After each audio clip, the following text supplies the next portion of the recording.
الكواليتي كنترول هي المعامل، تشمل معامل الميكروبيولوجي، معامل المواد الخام الرو ماتيريال، معامل الفينش برودكت اللي المنتج النهائي، ومعامل الان بروسيس كنترول اللي هي التحليل اثناء التشغيل. يعني ايه بقى؟ المعمل ده وظيفته انك انت تديله عينه او هو ياخد عينه ويحللها اكوردنج لريفرنس معين ويطلع نتائج بسبيسيفيكيشنز معينه بالظبط. يعني مع الفارق زي ما قلنا بنعمل تحليل دم. تحليل الدم بيقول لك ان انت عندك 5000 ار بي سيز، والله الليميت المطلوب يطلع من 4 ل 8، يبقى انت جوه الليميت. هو بيمشي غير كده. انا كمعمل باخد عينه من كل حاجه بتجيلي واحللها في النسبه مظبوطه ولا ومش بحللها بمزاجي، لازم يبقى كلنا متفقين على ريفرنس معين انا هستعمله. والا بقى ايه، مش مره مثلا تطلع اوت الليميت في الريفرنس ده فنروح مغير الريفرنس عشان ادخلها في الليميت. لا، هو احنا كلنا متفقين على ريفرنس واحد، انا بحلل واقول النتيجه كذا، ودي بالنسبه لي كمعمل كونفورم او نوت كونفورم، دوري بينتهي عند كده. الكواليتي اشورنس بقى زي ما قلت لما تيجي تشوف تعريفها هتلاقيها وايد رينج كونسبت، هي الامبريلا الكبيره اللي المصنع كله بيشتغل بيها. الكواليتي اشورنس ما لهمش شغل تكنيكال بايديهم، هم لهم شغل دوكيومنتيشن. هو من اسمها كده كواليتي اشور، اشور يعني ايه؟ بيتاكد من ايه بقى؟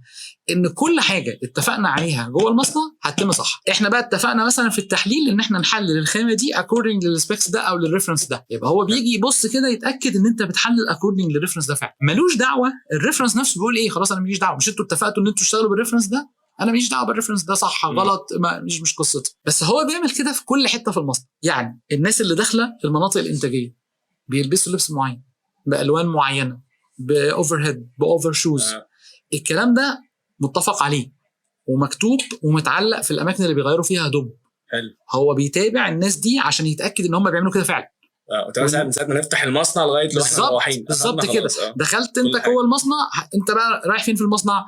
رايح تعمل باكجينج، رايح تعمل بريبريشن، رايح تعمل فيلينج، رايح تعمل اي حاجه. كل حته لها ريجوليشنز ولها كلام مكتوب وهو بيتابع ان الكلام ده بيتنفذ.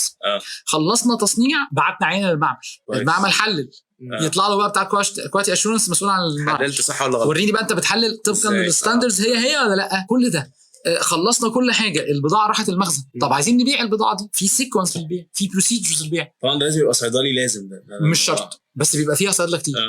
بالمناسبه الجفرمنتال اوثوريتي في مصر اللي هي الريجوليشنز الحكوميه يعني مش بتفرض ان حتى مدير الكواليتي اشورنس يكون صيدلي. يعني ممكن يبقى علوم، يبقى عنده نفس الباك جراوند، بس لازم يكون عنده باك جراوند قويه جدا في الدواء صراحه يعني.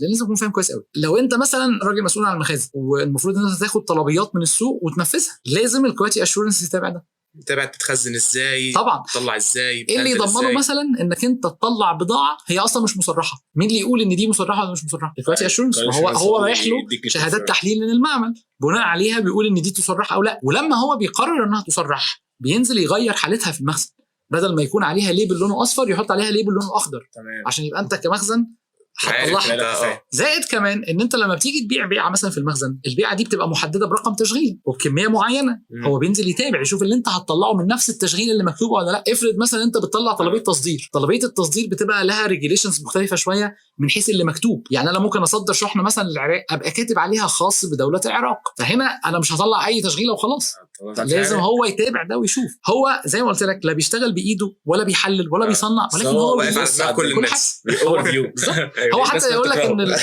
the heart of the factory او the plant يعني heart قلب المصنع هو كله الكواليتي اشورنس.